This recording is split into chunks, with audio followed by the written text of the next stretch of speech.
Mesdames et messieurs, bonjour. Vous qui aimez vous former et vous informer sur Média Business Télévision, bienvenue dans Nos Richesses. Cette émission consacrée aux ressources naturelles de l'Afrique en général et particulièrement à celle de la République démocratique du Congo. La République démocratique du Congo, c'est ce magnifique pays au cœur de l'Afrique, grand comme un continent d'une superficie de 2 345 410 km² et d'une démographie d'environ 110 millions d'habitants, dotée de toutes les richesses possibles. La République démocratique du Congo est riche, immensement riche en ressources minières, en ressources forestières, en ressources pétrolières, en ressources halieutiques, en ressources hydrographiques, en ressources hydroélectriques, en ressources culturelles. C'est le scandale géologique de la planète Terre. Aujourd'hui, nous allons nous consacrer aux ressources forestières de la République démocratique du Congo et de leur rôle dans la régulation de la température mondiale. Retenez que la République démocratique du Congo est à la fois un facteur pour le développement des populations, mais également un facteur pour la conservation de la planète Terre. Nous avons 3 plus grandes forêts tropicales au monde. Avant d'en citer, nous pouvons comprendre c'est quoi une forêt tropicale. La forêt tropicale, c'est cette forêt caractéristique de régions tropicales et équatoriales. Cette forme de végétation caractérise le milieu où les températures d'environ 23 degrés Celsius et la photopériode proche des 12 heures sont relativement stables. Ici, les précipitations sont de plus en plus variables, aussi bien dans le temps que dans l'espace. Ce sont ces précipitations qui sont le principal facteur de variation de ces formations végétales. Tel que je disais que nous avons 3 plus grandes forêts tropicales au monde, dans la forêt amazonienne, la forêt du bassin du Congo et la forêt indonésienne. La forêt amazonienne qui se trouve en Amérique du Sud, qui s'étend sur 9 pays, dont la plus grande partie se trouve au Brésil.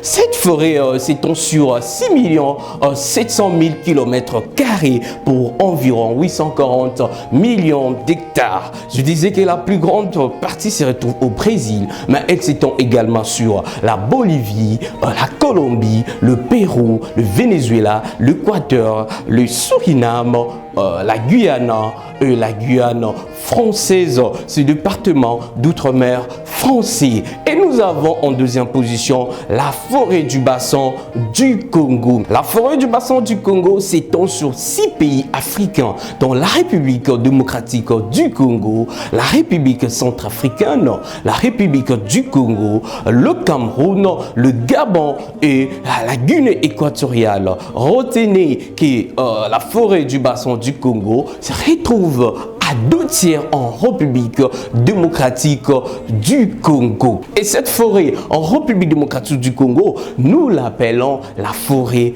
équatoriale. Cette forêt, c'est environ 67% du territoire national, 38% des forêts africaines, 10% des forêts mondiales. Aujourd'hui, nous pouvons comprendre ce qu'évaut la République démocratique du Congo en termes du rôle que joue cette forêt dans la régulation de la température mondiale. Nous nous sommes dit que nous allons parler de ressources forestières de la RDC et de leur rôle dans la régulation de la température mondiale.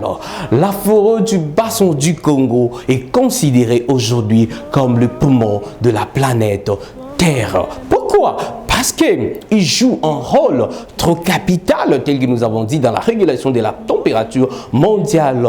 La forêt du bassin du Congo, en termes de séquestration de carbone, a la meilleure capacité de captage et de stockage du carbone que toute autre forêt dans le monde. D'où cette question, la République démocratique du Congo bénéficie-t-elle d'un statut plus particulier dans toutes les négociations mondiales sur les climats, la République démocratique du Congo bénéficie-t-elle d'une compensation réelle relative au rôle que jouent ces forêts dans la régulation de la température mondiale? Si cela n'est pas encore le cas, que devrait faire la République démocratique du Congo? Est-ce que la République démocratique du Congo devrait continuer d'en parler dans tous les sommets sur les climats au monde? La République démocratique du Congo, son gouvernement et l'élite, devraient-ils continuer d'en parler tel que nous les faisons pour faire comprendre au monde entier les rôles que joue les forêts de la République démocratique du Congo dans la régulation de la température mondiale? Parce que si aujourd'hui celle-ci connaissait des variations généralisées, les dégâts seront énormes du point de vue écologique. Est-ce que la République démocratique du Congo devrait maintenir des contraintes comme par exemple l'exploitation de ces blocs pétroliers se retrouvant dans la cuvette centrale?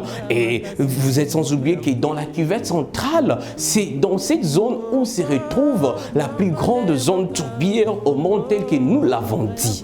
Retenez, très chers amis, que la planète Terre est occupée à 71% par les océans. Et aujourd'hui, les océans absorbent 30% du CO2 émis suite aux activités humaines. Et les forêts actuellement en absorbent environ 10%. Dans les années 90, nous étions à 17%. Mais actuellement, c'est juste environ 10%. Mais n'oubliez pas que le CO2 absorbé par les océans n'est pas sans conséquence si l'atmosphère continue à en dégager de plus en plus ces dioxyde de carbone. Pourquoi? Parce que le CO2 absorbé par les océans en se dissolvant augmente l'acidité des eaux. Et en augmentant l'acidité des eaux, le pH diminue de plus en plus. Retenez que cela a des conséquences sur l'écosystème marin. Or, les océans et le mer abritent de nombreux types d'écosystèmes qui constituent un des principaux réservoirs de la biodiversité. Très chers amis, aujourd'hui, il y a l'exploitation des nodules polymétalliques qui se pointent à l'horizon 2030. Les nodules polymétalliques qui sont ces concrétions minérales très recherchées de par leur richesse en manganèse, en nickel, en cobalt et cuivre. Avec cette exploitation, comprenez que les conséquences sur l'écosystème marin seront de plus en plus néfastes. Raison pour laquelle nous devons conserver nos forêts. Mais cela vaut une compensation réelle relative au rôle que jouent les forêts de la République démocratique du Congo dans la régulation de la température mondiale.